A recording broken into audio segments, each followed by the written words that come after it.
Hello, everyone, and welcome to the Happiness Journey with Dr. Dan podcast, where every journey is worth living.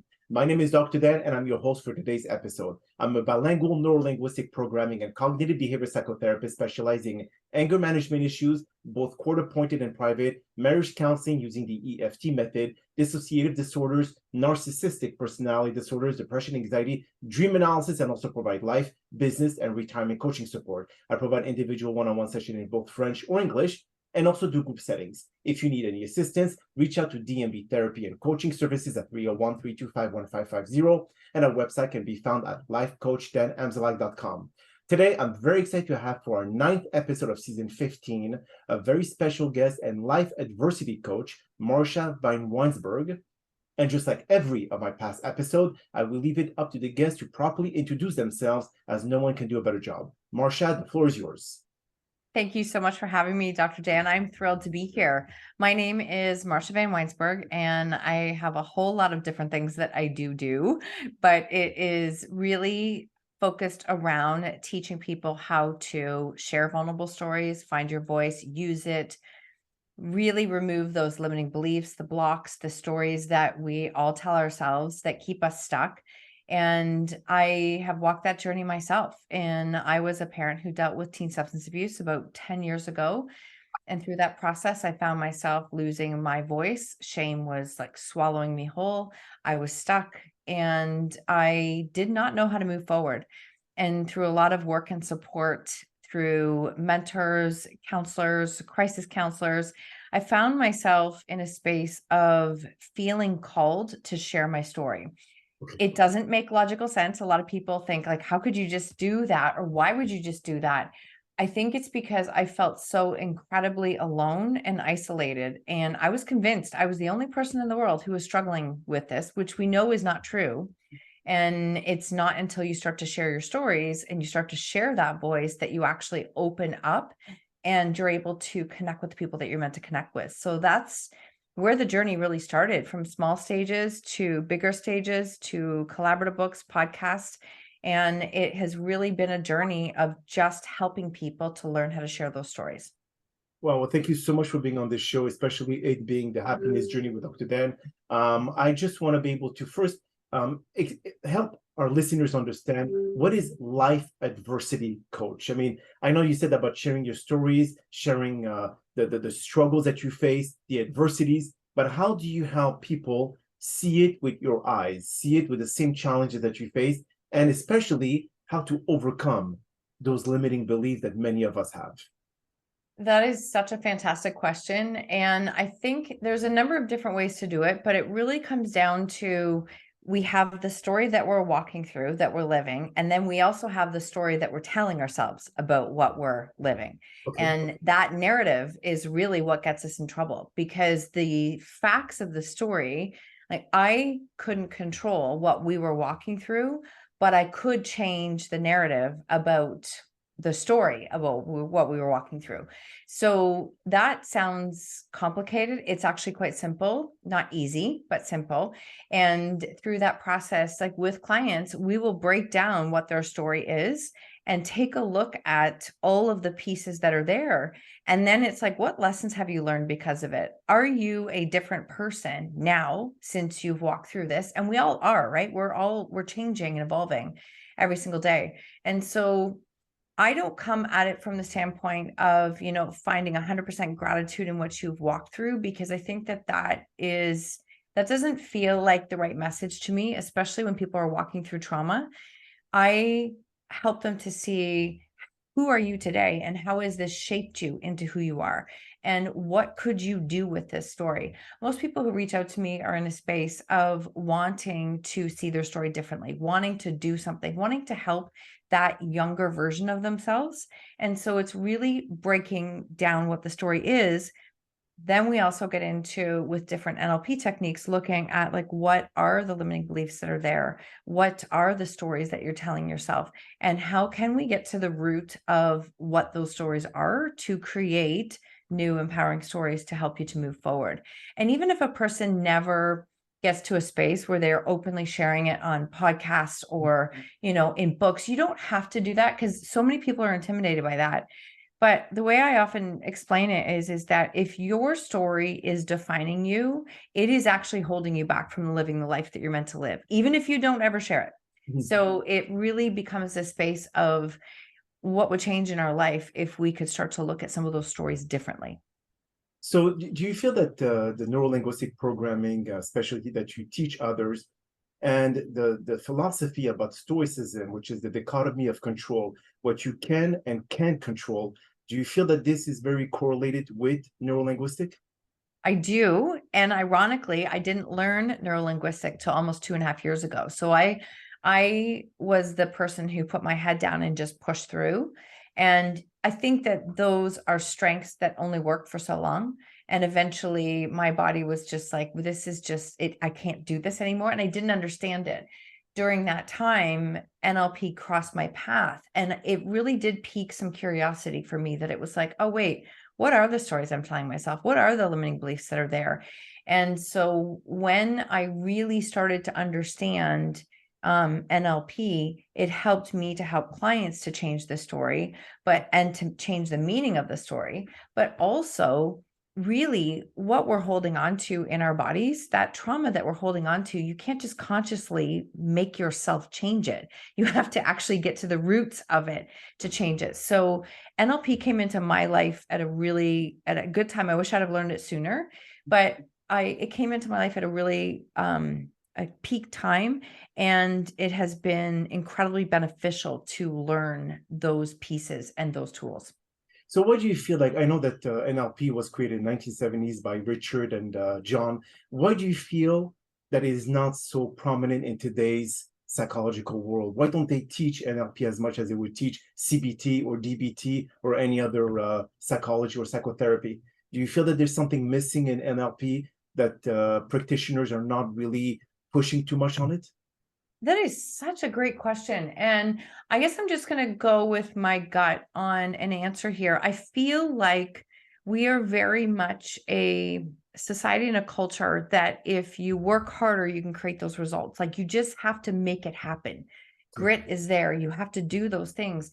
And the more I think the piece that people don't understand, even though I've heard it before and it didn't land, is, our conscious brain is only 5%. And so that is like, you can work as hard as you want. But if at the root of it, what we believe to be true, the thoughts we have about ourselves, the beliefs that we have, that's 95% of who we are. So I always equate it and I use example a lot of the iceberg with clients. And it's like, this is what you see. You're spending all this time with the top of the iceberg, and all of this down here, you're not even touching. And so instead of thinking of it, oh my gosh, that's so much more work I have to do. It's not that. It's that if you can learn how to use and utilize your subconscious mind, you actually will achieve your results easier and effortlessly, and actually make the journey so much more, I don't know, so much more easier is what I want to say. There's not anything wrong with this, but I do think we are very much a culture that you can just consciously work hard and make it happen. And if you can't, maybe you don't have the same grit as somebody else. Maybe it's not meant for you. And I don't believe that, but I believe that's what we're being taught. But through our five neurological senses that we live life and that we observe life, why isn't something that people should, believe in more than just those sciences about psychology, etc.? These are things that we live day in and day out. So this is something that is more practice. But yet, when you tell something that is as logical as those five senses, people feel that no, this is something that is so common among us. So how can we change people's mindset to start looking at different alternative options? I'm not saying that NLP is an alternative option to a psychotherapy, but more of start living life at the moment and not just start thinking about what can happen in the future, which will create more fear to people not taking action. Mm. Wow, that is a big question and a big job that I think that we are being asked to do. I really do. I think the more we are talking about it, maybe it's because it's in my spectrum and I see it now. I certainly see a lot more conversations about subconscious mind, and how I really do, like so much more than I ever did. And I think that it is having people experience some of the tools and being able to work through that. It is bringing in more practitioners, like opening up some of these tools and training to do it. And really, I think that for the longest time, this was my perception. I came from a number of different companies that I work with. NLP was very much sold as a sales program. Correct. And I think that, so when it first came into my spectrum, when I was going through this process, immediately I'm like, that's sales. I don't need sales. I don't know where, but that's what it was presented for the longest time. And that's not how I see it. And now that I understand it at all, I think that changing the narrative as to what it is really important. I think that more and more people speaking about it is important.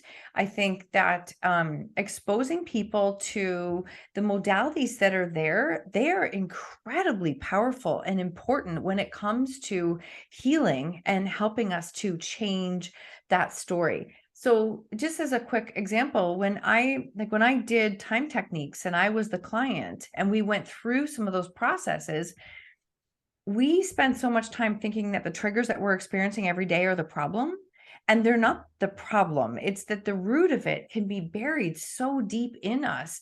And when you can actually learn how to shift and change that root, you can actually change the belief. So I think if we could be able to have more conversations like this, then I think it would continue to open up doors of what those tools can do for people. So then at this point, when you teach others to learn NLP, okay, I mean, obviously this is something that they're going to take with them and teach their clients or patient, whatever it is. Is there a different approach to how what you learn and how you apply it and how you teach it? I mean, there's a transition because obviously those who have no knowledge in psychology or psychotherapy, they will not probably absorb the same way as someone who learned it. So how do you provide that teaching to others? I think that, and I think you said it perfectly, I think people have to be able to learn it, experience it themselves, apply it, and then take that knowledge even further to be able to see if it's something they want to give with their clients, right? Like, I don't think everybody, I mean, I even think of the people that I've gone through my practitioners and training programs with, they're not all working with clients and they are using those tools maybe on themselves. Maybe they're not using them on themselves. And I think that it also has an impact based on where people are on their journey. How curious are they? I was in a space that I was like, this is just, I cannot continue to do things this way. So what do I have to lose by trying it? And that's how I had a very open mind. Through our journey, I was very open. I did counseling, I did therapy, I did, and I often think about, we're not talking about something that's that long ago. And when I was in an appointment once with a counselor, I had a visceral reaction to something that dropped on the floor. Okay. And when they said to me, why did you react that way? And I said, I don't know, it was loud. And they said, no, that's actually, you have PTSD in your system. Like, that's how you responded. And I was like, how do, because I'm thinking that only happens to people who've gone to war. Like, this is just where I was at. And so, but that was the end of the conversation. This is like a trained therapist less than 6 years ago saying, you have PTSD. Okay, so next, and they move on to the next thing. I'm like, what do I do with that? Now there's something else wrong with me. Like, that's what my brain was thinking. That was a prime opportunity if a person was trained, that there are tools that, EFT tapping has been tremendous for me. So it doesn't have to be something that is so incredibly difficult that we aren't sharing that. So I think that that's just a relevant example I wanted to share, that there was a prime opportunity that I could have been exposed to something that I could have done on my own at home, on myself, to help. And it was never even mentioned. So I can't speak in the field when it comes to therapy, but I don't know how prevalent and how maybe open that conversation is, that people are looking at these tools. So if, let's say, for a therapist that actually is putting into practice NLP, there's a few words that they use with their patients, such as, like, for example, if they know that someone is more focused in auditory or visual or anything, they will say, I hear what you see, or I see what you mean. So by certain choice of words, they could know. It's like those 5 love languages from Chapman. Yep. Um, Yep.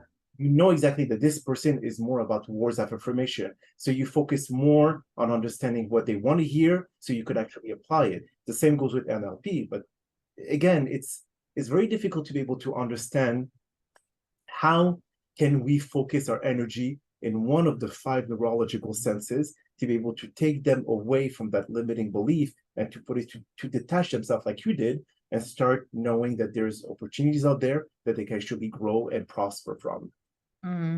I love exactly what you're saying. And that's that rapport piece of being able to build that connection. That my story might have been very different, who knows? But at that time, if I'm very kinesthetic, right? I'm very and you could see it viscerally from my reaction. My perception was there was something wrong with me because she said, I can see it in you. And I'm like, okay, what do I do with that? What does that mean? But then that was the end of the conversation. And so, but I'm a very inquisitive person and I wanted to find and learn more, but there's a lot of people that won't. And that then becomes, again, a little bit of a label of I have PTSD, I have anxiety. And they are real. I'm 100% saying this, but we have tools that we could help people to process some of those experiences in their body. And that might change then how they show up, how they respond, how they like interact with others. So I think until I have gone through it, it's taken that for me to understand how valuable these tools are. Even without the tools, I didn't even understand the power of language. I mean, all I said for years was I was stuck. That's all I said was I Just felt, yes. yep, I was stuck. And so I was fascinated, years ago, take him or leave him. Tony Robbins was a big influence for me because he was the person that I learned about state. And here I was living in chaos. So it wasn't like I couldn't go anywhere else. They were minors. And I started to understand what state was. And it's like, oh, if my state is down here, I can't possibly deal with what's happening in my life. So how can I change and affect my state? So, oh, wait, look at the words I'm saying all the time. I'm saying I'm stuck. So I was actually practicing pieces of NLP and incorporating them in my life for years before I ever knew what it was. Mhm. But do you feel now, it's hard to say, or I'm not sure if it's the same for a lot of people out there, Marsha, but some people are so comfortable in chaos. They're so comfortable in feeling in an environment that is so conducive to negativity, so conducive to being miserable. As you know, misery attracts misery. So Mm-hmm. they don't know anything better. So how would you be able to introduce them that life is not just about the negative, about the doomsday, whatever it is, it's something more. But if they have never experienced it, like some people ask me, hey, Dan, you should eat this shrimp. I never ate it. I don't know if it's good or bad. So if I never ate it, might as well not even touch it. But for some people, they're so afraid of the unknown. They're so afraid that there's so much good out there that they could actually explore. So how do you help them detach from this mindset? These are great questions. One of the things I love to share with people is like our subconscious mind will always gravitate to what's familiar. It'll always gravitate to what is familiar.